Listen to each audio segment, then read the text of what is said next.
tafsir. Kali ini surah Al-Anbiya ayat 85. A'udzu billahi minasyaitonir rajim. Bismillahirrahmanirrahim. Wa Ismaila wa Idrisa wa Dzulkifl kullun minas sabirin wa adkhalnahum fi rahmatina innahum minas shalihin. Sebelum ayat yang kita baca ini, pada pertemuan yang lalu Kalau jenengan sudah membahas tentang kisah-kisah para nabi dengan berbagai macam perintangan, tantangan, cobaan, yang pada akhirnya mendapatkan pertolongan Allah Subhanahu wa Ta'ala.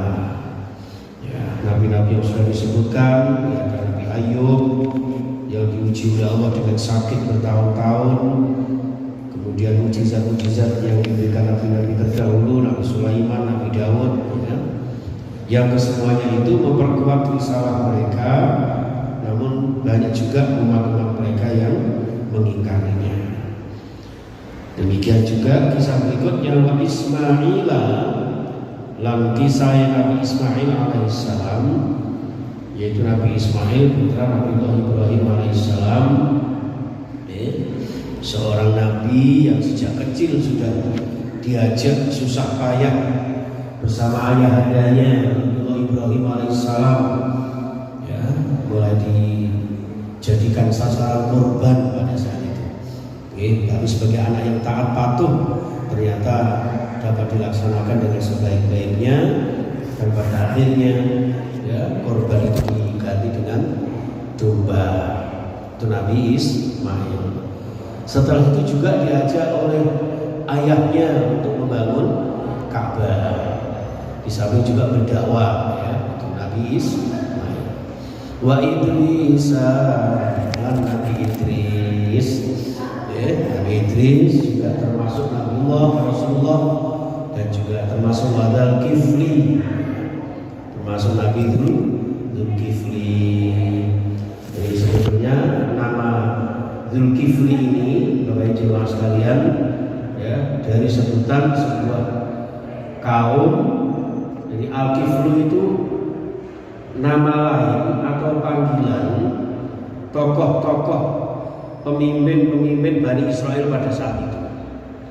Tapi Al-Kiflu ini itu sering berbuat kemungkaran, sewenang-wenang, mentang-mentang punya kekuasaan. Jadi apapun yang mereka kehendaki harus terlaksana, meskipun itu membuat orang itu susah payah. Contoh misalnya, saya menginginkan istrinya Raffi Ahmad umpama, itu harus diberikan, tidak boleh tidak. Apapun yang dia minta, panjenengan, Pak Kadiron umpamanya, kagungan Mas Picis Raja Brono, di omah gede dijaluk, kudu dikek, lek gak diperangi, lek gak dipateni. Itu zaman disebut dengan Al-Kiflu. Nah, Al-Kiflu ini jamaah sekalian, suatu ketika dia ini karena punya kuasa, kebetulan suatu hari didatangi oleh seorang wanita masih muda, rupanya cantik jelita, kira-kira cara saiki ya kaya Surabaya. Idola jenengan apa? Nikita Mirzani atau namanya misalnya. Datang. Nah, wanita ini kepepet hutang, kepepet kekurangan harta, butuh uang banyak. Datang kepada Dzulkifli. Begitu datang, ketepaan pada karo ulo marani gebuk. Jadi, nek sampean butuh duit, tak kei berapa juta, dengan syarat sampean gelem turu ambek aku.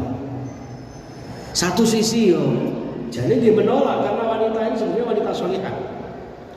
Tapi di sisi lain dia sangat membutuhkan. Mau ndak? Ya udah, pada akhirnya ringkas cerita, karena harus kadung dikei balas jasa sedemikian rupa, wanita ini mau Bapak Ibu. Mau untuk tidur bersama dengan Al-Kiflu itu. Nah, delalah pas mun wancine badhe ngonoan wis ngono saya rapal ya. Pas badhe ngonoan iku delalahe wanita iku nangis jerit-jerit sak jadi-jadine. Nangis ngejer awake lemes terus mboten karuan. Akhirnya mboten tega Pak delalahe. Padahal wis posisi apa lah kalau dhuwur-dhuwure bapak ibu karo. Wis gampangane karek dere akhirnya mboten mentolo. Zulkifli ini mboten mentolo. Wis akhirnya ngene. Kenapa sampean kok ngono? Kurang tadi. Mboten tak tambahi. Mboten. Nangis. Lho kenapa? Saya tidak pernah melakukan ini sekalipun dengan orang lain. Dan saya takut kepada Allah. Delalah itu oleh petunjuk Gusti Allah. Sadar ya, Al-Kiflu. Begitu sadar, langsung enggak jadi, ya wis kena mulia. Nah terus duitnya ini terus pundi Pak Kifli? Ya PPN wis mulia. Delalah itu kondur, langsung wanita ini, pas meninggalkan tempat ini, si Zulkifli ini mikir terus, ya Allah, iya apa ya? Kok mau orang kesadaran seperti itu? Wes kalau saya ngeruh, hanya 4 mata kita melakukan apa saja pasti terjadi. Kenapa nggak bisa? Dia berpikir siapa itu Allah. Akhirnya ringkas cerita si Zulkifli ini dapat petunjuk dari Allah Subhanahu Wa Taala sehingga dia takut dengan Allah, nangis setiap hari dan tidak berapa lama Zulkifli meninggal dunia. Nah meninggal dunia ini begitu meninggal ya malamnya besoknya si wanita ini diimbangi bahwa Al-Kiflu ini masuk surga karena sudah bertobat kepada Allah Subhanahu wa Ta'ala. Itu ceritanya. Jadi ada beberapa riwayat memang ada juga riwayat yang menyebutkan bahwa Zulkifli ini memang dari awal sudah menjadi orang yang soleh. Ada juga cerita bahwa Zulkifli ini awalnya memang orang yang kurang ini kemudian mendapat petunjuk dan sebagainya. Ya, tapi pada intinya wa dakhalnahum fi rahmatina. Kemudian mereka ini oleh Allah Subhanahu wa taala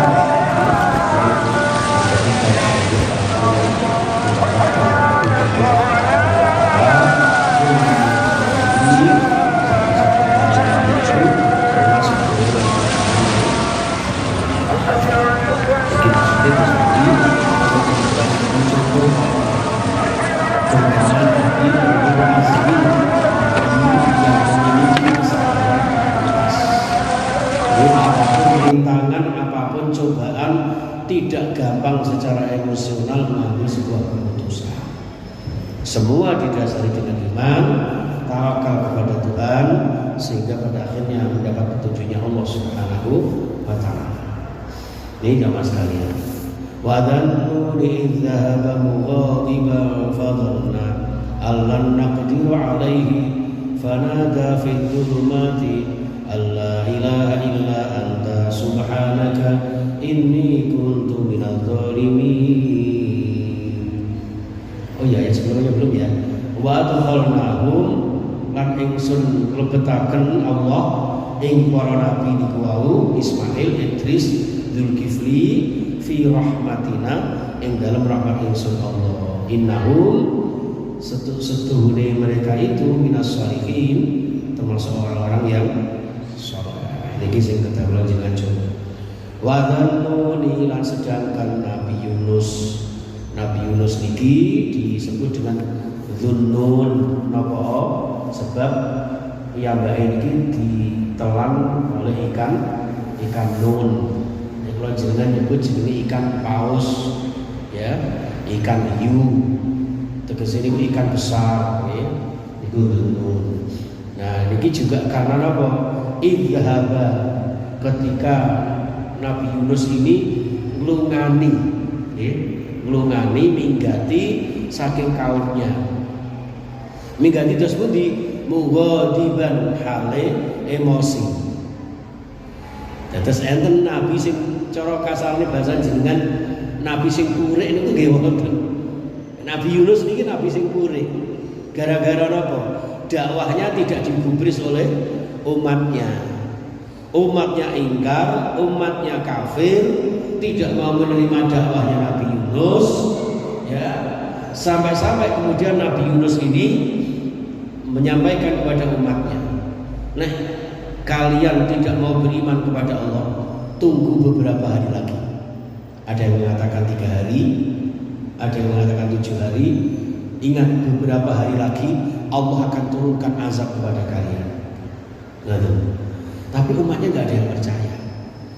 Yang ngono tak tinggal dia. Begitu ditinggal minggat, ditinggal minggat pure. Nah, kali Gus Awan itu mau di sutradarai, mau di program. Idzahaba mughadiban fadhanna allan naqdiru alaihi. Fadhanna mongko nuli nyono sapa Nabi Yunus. Nabi Yunus itu gak pernah menyangka bahwa setelah pure meninggalkan kaumnya ini tidak akan pernah diberi sanksi sama Allah. Rumah saya kalau semua ya wis gak ada urusan, gak ada akibat atau efek nopo-nopo itu boten mikir, boten nyono. Bahwa ternyata di situ kemudian fadhanna allan naqdiru alaihi, disempitkan oleh Allah. Dia mengira Allah tidak akan pernah mempersempit dia di dalam perut ikan hiu itu. Nah, pas itu akhirnya minggat, pas di pinggir laut harus nyebrang, numpak kapal, kan gitu. Delalah kapal ini di 2 riwayat, ada yang mengatakan kelebihan muatan, ada yang mengatakan memang karena badai yang begitu dahsyat. Kalau kelebihan muatan, salah satu harus dikurangi. Tapi kalau cuacanya atau gelombang lautannya ini sangat dahsyat kena badai ini, maka harus ada yang menjadi sesajennya.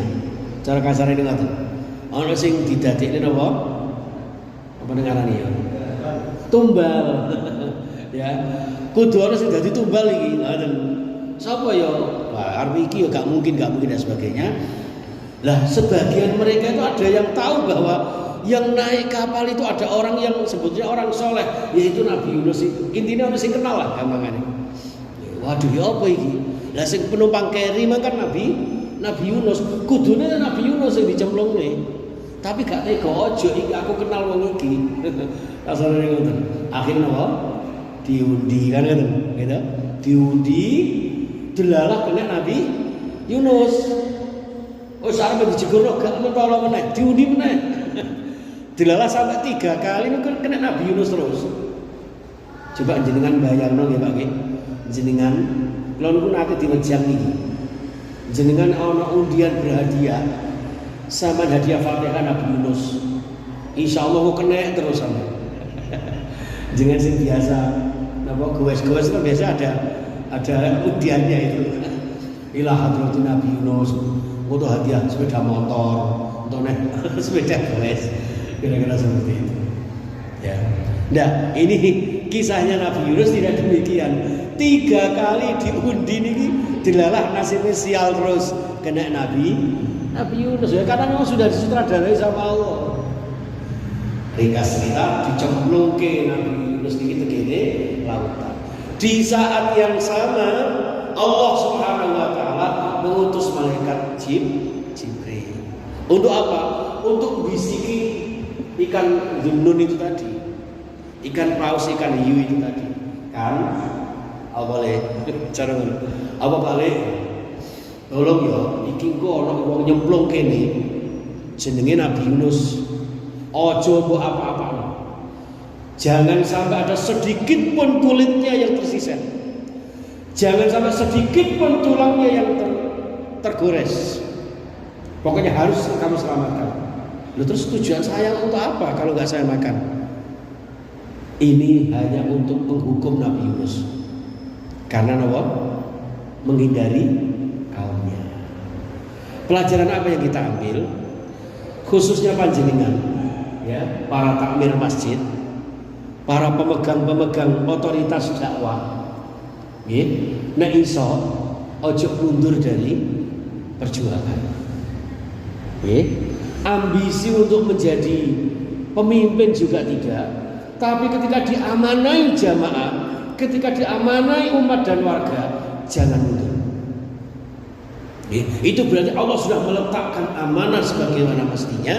Kalau kula jenengan mundur tanpa alasan yang benar, apalagi dalam konteks agama, ini dikhawatirkan ada dampak-dampak negatif, terutama dalam diri kita.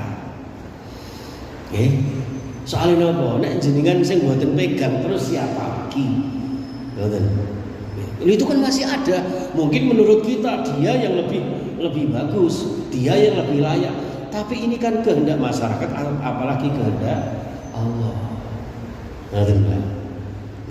Jadi monggo jenengan mangke badhe nyalek 2024, silakan ya, dari partai apa saja monggo. Kalau sudah jadi jangan mundur. Usahakan amanah tetap dijalankan secara istiqomah.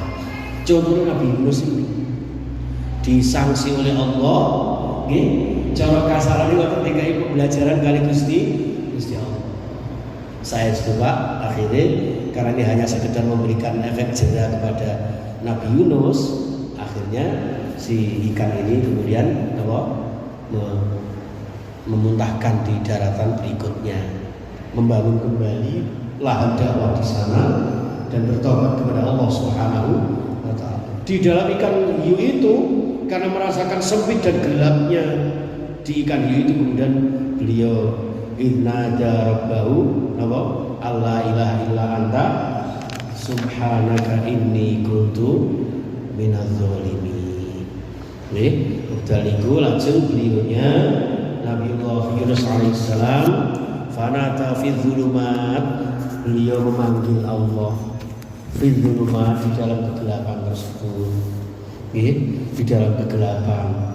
Ada juga yang memaknai fi dzulumat itu diakibatkan oleh kezaliman yang begitu banyak.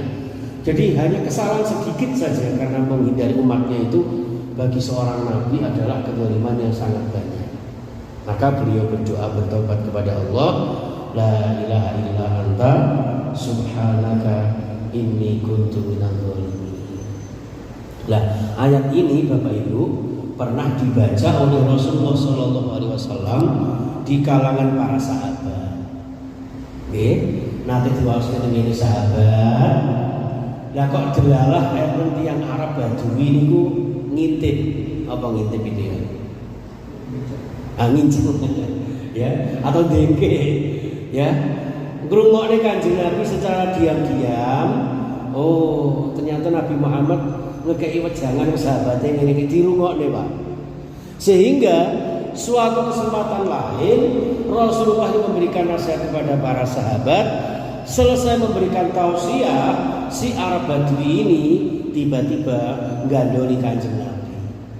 Nabi Muhammad, ya Rasulullah, ya Rasulullah. Nah, karena dianggap Arab Badui ini orang asing, orang kampung, maka para sahabat kan khawatir. Jangan-jangan Rasulullah ada apa-apa dengan orang ini. Ditutuplah dengan para sahabat. Kamu ya apa? Sampai dijijik kakinya itu si Arab Badui. Kamu ngapain sama Rasulullah? Rasul bilang wis bicara lain. Wis babane wis. Akhirnya mulai disekali Rasulullah. Jadi Kanjeng Nabi ini ngoten Pak. Tidak jaim, tidak jual mahal, bahkan ketika sahabatnya mengkhawatirkan beliau maha tahu, beliau sangat pirsa bahwa kira-kira orang ini mau apa. Lah sahabat kan curiga, khawatir jangan-jangan nanti disakiti. Ternyata Arab itu ngeten. Nabi Muhammad, aku ngikrumu sama niku kayak jangan sahabat-sahabat. Katanya sampean mau ngasih kabar kepada saya juga. Apa itu?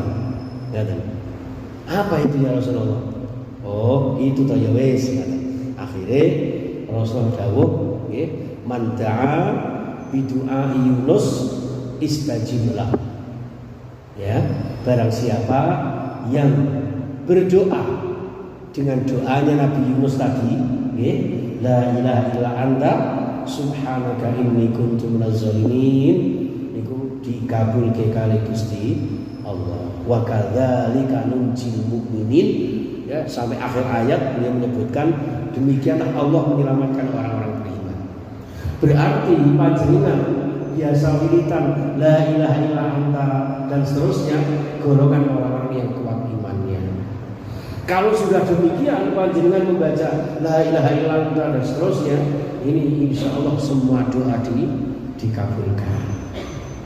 Dalam riwayat yang lain, dalam redaksi yang berbeda, beliau juga pernah menyampaikan barang siapa yang membaca la ilaha illa anta niki insya Allah tidak ada dosa yang tidak diampuni, tidak ada hajat yang tidak dikabulkan. Malah dengan Mujarabat At-Tairabi niku mu'allif Syekh Ahmad At-Tairabi niku Bapak, itu disebutkan panjenengan kalau sholat hajat 2 rakaat, nggih, sholat hajat 2 rakaat, rakaat pertama membaca Al-Kafirun 10 kali, rakaat kedua membaca Al-Ikhlas 10 kali, laju baca salam panjenengan sujud membaca la ilaha illa anta subhanaka inni kuntu minaz zalimin ping petang dosa setunggal 41 kali, maka 1000 hajat dikabulkan, 1000 derajat ditingkatkan, 1000 dosa diampunkan. Ini riwayat Ad-Dailami di dalam kitab Ahmad Ad-Dailami. Kewajiban bagi ngamalke saking kepepet kapan kebutuhan, soalnya ini wajah-wajah kula jenengan ini wajah-wajah kepepet kabeh. Ono sing wae jatuh tempo, ono sing ibu wae arisan. Nggih, ndonga mawon dari Gusti Allah dimudahke kali Gusti Allah. La ilaha illa anta subhanaka inni kuntu minadz zalimin. Ini jemaah sekalian rahimakumullah terkait dengan ayat yang mengenai Nabi Yunus alaihissalam. Artinya jangan sampai kita menghindari perjuangan, dan yang kedua, kalau memang terjadi kesempitan, kerupakan, permasalahan dalam kehidupan, jangan lupa segera bertaubat, mohon ampun kepada Allah, beristighfar, mengakui kedoliman-kedoliman kita, mengakui kelemahan-kelemahan kita, agar Allah kemudian membuka kesulitan-kesulitan kita, dimudahkan segala urusan-urusan kita. Amin ya rabbal alamin. Kita lanjutkan ayat 89. Bismillahirrahmanirrahim. Wa Zakaria idnada rabbahu rabbi la tadharni fardan wa anta khairul warisin. Wa Zakaria, dan Gusti Allah nyeritakan Nabi Zakaria, diceritakan idnada Nabi Zakaria niki sepuh usianya, belum dapat putra, tidak diberikan keturunan, sementara istrinya sudah menopause, sudah tidak mungkin lagi secara dokter, secara medis untuk punya keturunan. Tapi beliau tidak putus asa. Idnada rabbahu, eling sebutkan wahai Nabi Muhammad, nalikane Nabi Zakaria niki nada nyeluk sapa Nabi Zakaria rabbahu ing pengirane Nabi Zakaria, ndonga dhateng Allah Subhanahu wa taala. Niki bagi panjenengan yang tidak punya keturunan, doa ini panjenengan baca, Rabbi la tadharni fardan wa anta khairul warisin. Rabbi du Gusti la tadharni, ampun panjenengan jaraken kula. Tolong ya Allah, jangan biarkan saya fardan, dalam keadaan sebatang kara, dalam keadaan sendiri, tanpa adanya saudara, tanpa adanya famili, apalagi keturunan. Karena hakikat sebuah pernikahan adalah keturunan, yang mana keturunan ini akan melanjutkan estafet perjuangan, tidak sekedar perebutan warisan. Benar Pak? Jadi kalau jenengan kalau kepingin punya anak, jangan berharap ya aku udah ganti anak lah terus yang marisi ki sopo, jangan urusan dunia. Tapi nek saged ya Allah, Rabbi habli minas sholihin, panjenengan paringi kula keturunan ingkang saleh sing mangke saged melanjutkan perjuangan kami, sing mangke saged mendoakan kami setelah kami kembali datang panjenengan. Kudu ngoten. Jangan masalah bondo donya. Angger bondo donya gak urung kaya ngerti agama. Nek gak ngerti agama, lah akhire malah napa? Tinggi rebutan gitu. Nanti kok Masya Allah.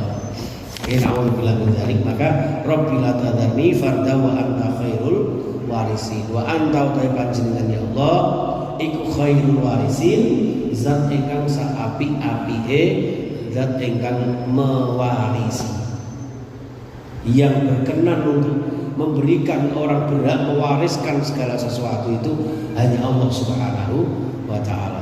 Baik itu dalam konteks harta benda, dalam konteks apa itu pangkat jabatan dan ilmu pengetahuan kita. Mohon kesana Pak. Kesana.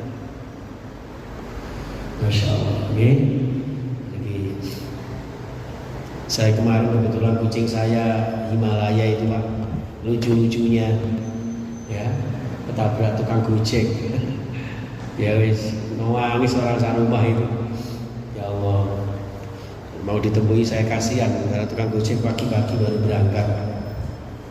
Ya, jatuh ininya. Ya seperti ini. Ya, di rumah banyak kucing kemarin kebetulan anak lagi 4. Masya Allah.